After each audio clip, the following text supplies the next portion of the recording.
Ralph Lauren, the iconic American fashion designer, is set to receive the Presidential Medal of Freedom today. He is the first fashion designer to receive this honor. This is the highest honor a civilian can receive from this nation. Others distinguished recipients for today include Hillary Clinton, Jane Goodall, Denzel Washington, Robert F. Kennedy Sr., and 14 others who were good company for him, being recognized for exceptional contributions to society. Previous honorees include folks like Dr. Martin Luther King Jr., Maya Angelou, Billie Jean King, and of course, President Obama gave one to Biden himself on the way out the door for his time.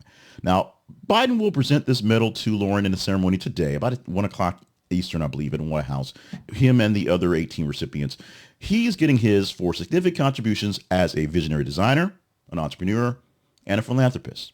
And I'm not making any light on Mr. Lauren getting this, although I will sort of do a jab at the fact that he's outfitted the last batch of Olympians and they've been kind of blandish. But this is really not really a jab, but one more time to kind of talk about the outgoings of one Joseph F. Biden. Now, here's the thing on Biden. He's doing the quiet stuff out loud for a change. He lost his chance to run for election. His handpicked successor lost the election. And we've been sort of just living off this sort of just bad vibes that we got once we realized that he really was not up to the job. So his legacy has been tarnished in that end. And he's done the things that just kind of solidify his legacy while burning things down the way to the door. He pardoned his son, Hunter Biden, which was what he said he was not going to do, which is probably the worst thing he's done so far. He is doing some other things that seem okay. He blocked the sale of U.S. Steel to Nippon Steel, which most people thought was going to happen. He is not doing much to stop the sale or stop the ending of TikTok, not pushing for the sale. Donald Trump is so far trying to interject so he can maybe fix that, but he's letting that one go. He is pardoning people, commuting sentences, doing things that he says his legacy will hold on to, and giving out awards to people like Liz Cheney for being a great contributor to the society, and maybe thinking about some pardons on the way out the door for people who may be prosecuted by the next guy coming in. Now, as I said earlier, he was running for president, and then he wasn't, and he handpicked someone else who did not win. So that's what we're living with for the next 4 years. That guy will run the country for the next 4 years. It is. This guy is literally biding time and sticking around and being really quiet, not saying anything. Fortunately, unfortunately, we've had some events, very tragic ones. We've had to speak for things, including Jimmy Carter's death, which will speak for his funeral in a few days. And of course, the tragedies that happened on January the 1st with attacks in New Orleans and Las Vegas.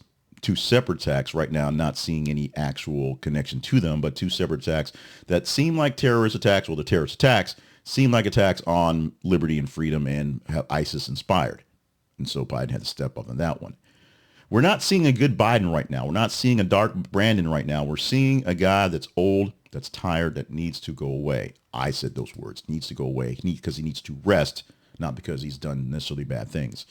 You can agree or disagree with how his politics worked for the last 4 years. You can agree or disagree with the guy coming in, what he's going to do going forward. But you have to look at Joe Biden in this manner right here. Legacy, not looking good. Jimmy Carter, of course, had 50 odd years to fix his legacy. And you see where we're looking at him right now as we're going to honor him this weekend and this week with his passing. Joe Biden fought really hard to get to where he was. He was wanting to be president from the get-go, and he got there. And then we got there, he wasn't prepped for the job. Even after 8 years as vice president, he wasn't ready for the job or for the conditions that he was faced with and how to transition away. He came in saying, I'm a transition guy. I'm going to get things right and send it off to the next person. And that was the first promise he broke. And then he broke other promises. And now he's trying to fix it with some promises that are sort of on the last minute on the way out the door that he can throw out there that can really be just basically overturned with a pen by the next guy. So this was not a knock on Ralph Lauren, because good guy, made a lot of impact, gave a lot of money back, did a lot for the nation, a lot more than me, an internet guy rambling on stuff his kid's ever going to do. This is one last shot or another last shot. We still have, 20 odd days, 15 odd days to talk about how Joe Biden's legacy should start playing out going forward and what he's going to do in the last couple of days to up the game. Right now, he's running out of time, and his game is definitely not upped at the moment.